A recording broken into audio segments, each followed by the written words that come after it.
Hello दोस्तों, मैं हूं पवर सिंह और आप सभी का स्वागत है। दोस्तों आइए आज आपको एक और ऐतिहासिक जानकारी से रूबरू करवाते हैं, बहुत ही रोचक जानकारी। तो पूरा वीडियो देखें, जुड़े रहें। दोस्तों आप सभी ने इतिहास में अनेक बार पढ़ा है, हमारे आजादी से अनेक रजवाड़े और रियासतें थी ही, और ये रियासत थी। वहां के जो राजा थे, उस राजाओं ने कई बार अपनी राजधानी को बदला। उसके पीछे अनेक कारण थे, लेकिन दोस्तों आज मैं जो आपको एक कारण बताने जा रहा हूं वो बड़ा ही रोचक निराला है। जी हाँ दोस्तों, एक जानवर जो खरगोश, जिसका शिकार किया जाता है, और प्राचीन काल से खरगोश का शिकार करना लोगों की पहली पसंद हुआ करता, उस खरगोश के कारण से एक राजा ने अपनी राजधानी को परिवर्तित किया। सुनकर के आपको भी हैरानी होगी कि ऐसा कैसे हो सकता है, लेकिन दोस्तों बिल्कुल सच है। ये इतिहास की एक रोचक जानकारी जो आपको उपलब्ध करवाने जा रहा हूं। जी हाँ दोस्तों, बात है 1425 ईस्वी की।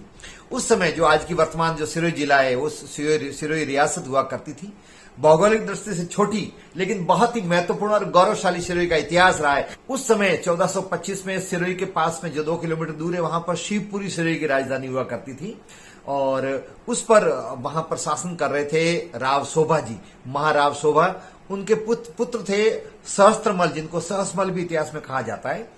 दिन था अक्षय तृतीया, आखा तीज जो होती है वैशाख की, हमारे यहाँ जो बहुत ही पवित्र मानी गई धार्मिक दृष्टि से, लेकिन हमारे यहाँ एक प्रकार की उसको मैं कुप्रथा ही कहूंगा, चली आ रही है कि अक्षय तृतीया के दिन उस जमाने में राजे महाराजे ठाकुर जागीरदार जो सब हुआ करते थे, वो आखा तीज को शिकार खेलने जाते थे, आखेट खेलने जाया करते थे, और उसमें भी खरगोश का शिकार प्राथमिकता से किया जाता था, और उसके आधार पर आने वाले वर्ष के शकुन देखे जाते थे, और वो प्राचीन हमारी प्रथा चली आ रही थी।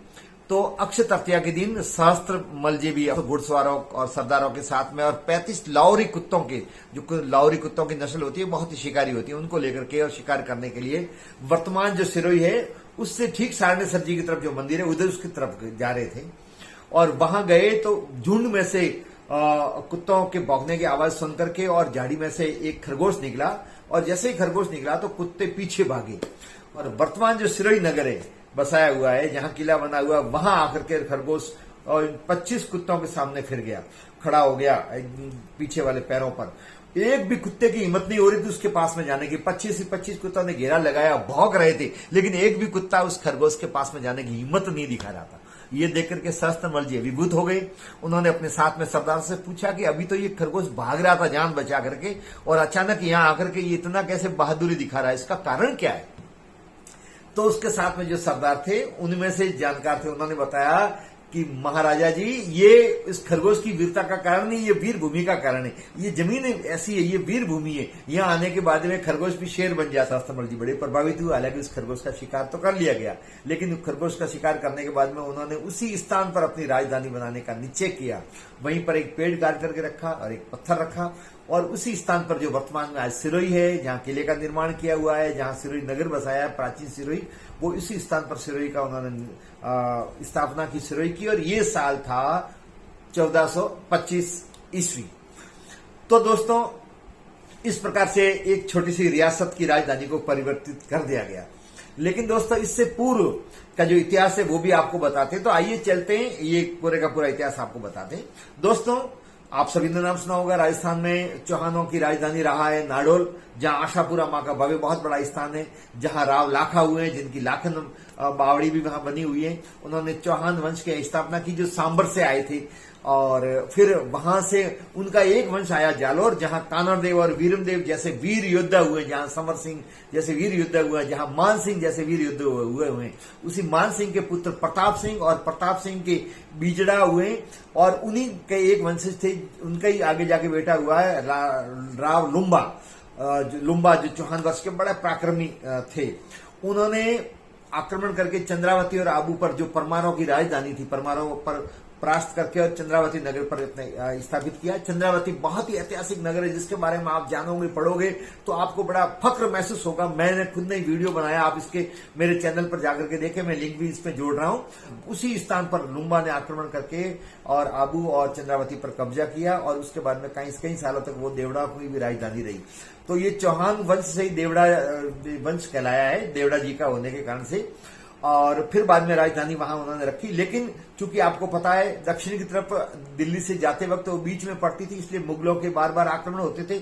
अतः सुरक्षा की दृष्टि से उन्हीं के वंशज में से, लुम्बा के वंशज में से लास्ट बाद में हुए शिव बाण, उन्होंने शिव बाण ने अपने नाम से शिवपुरी, जो ये सिरोही से 2 किलोमीटर दूर पहाड़ियां हैं जो आप देख रहे हैं, यहीं पर प्राचीन सिरोही की राजधानी शिवपुरी नगर बसाया था। और ये था वर्ष 1405 ईस्वी में उन्होंने चंद्रावती नगरी से शिवपुरी में राजधानी सिरोही की स्थापित की थी। बाद में उन्हीं के शिव बाण के पुत्र हुए सहस्त्रमल, जिनको सहसमल कहते हैं और जिनका मैंने जिक्र किया। उन्होंने शिकार के दौरान खरगोश की वीरता को देख करके वहां से 2 किलोमीटर दूर अभी जहां ये सिरोही है वहां पर वर्तमान में सिरोही की राजधानी स्थापित की। दोस्तों, सिरोही का इतिहास बहुत ही गौरवशाली रहा है। यहाँ पर इन्हीं वंश में एक राव सुल्तान हुए हैं जिन्होंने विक्रम संवत 1640 में दत्तानी के युद्ध में अकबर की सेना को परास्त किया था। दत्तानी के युद्ध में ही बहुत ही पराक्रमी वीर योद्धा और साहित्यकार और महान कवि दुर्सा जी आड़ा ने भाग लिया था। भरे अकबर के दरबार में भी महाराणा प्रताप की तारीफ में बहुत कुछ कहा था, जो मैंने आपको कई बार ये जिक्र भी किया है, आगे और जानकारी देंगे। इन्हीं के आगे जाकर के हुए अखराज जी, जिनको उड़न अखराज जी कहते हैं, उनके बारे में बहुत रोचक कहानी है जो आपको कभी और बाद में बताएंगे। एक हुए राजा मान सिंह, महारावल मान सिंह, जिन्होंने 1705 ईस्वी में पक्के लोहे से सिरोही की तलवार बनवानी आरंभ की, जो उस तलवार का नाम है मानसियोई तलवार।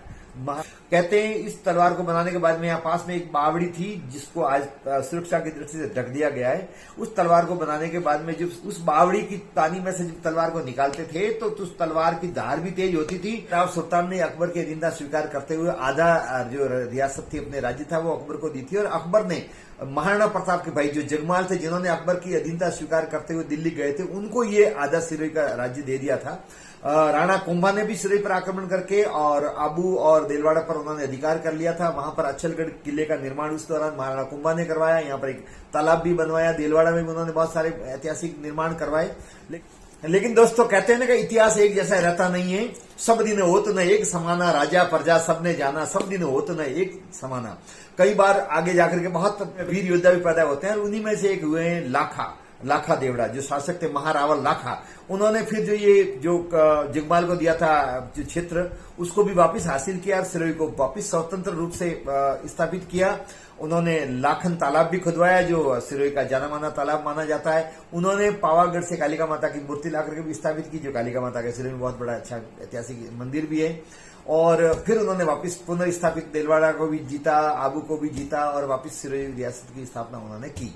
1950 में सिरोही का राजस्थान के एकीकरण के साथ में विलय हुआ, लेकिन देलवाड़ा और माउंट आबू गुजरात में चले गए थे। फिर 1 नवंबर 1956 को अंत में अंतिम छठे चरण में जाकर के अंतिम विलय जो हुआ था, वो माउंट आबू और देलवाड़ा का राजस्थान में हुआ था, जो सिरोही से गुजरात से वापस को लिया गया। तो आपको ये वीडियो कैसा लगा? लाइक करें, शेयर करें और चैनल को सब्सक्राइब नहीं किया तो दोस्तों चैनल को जरूर सब्सक्राइब करें। देखें, आप सबका बहुत बहुत धन्यवाद। जय हिंद।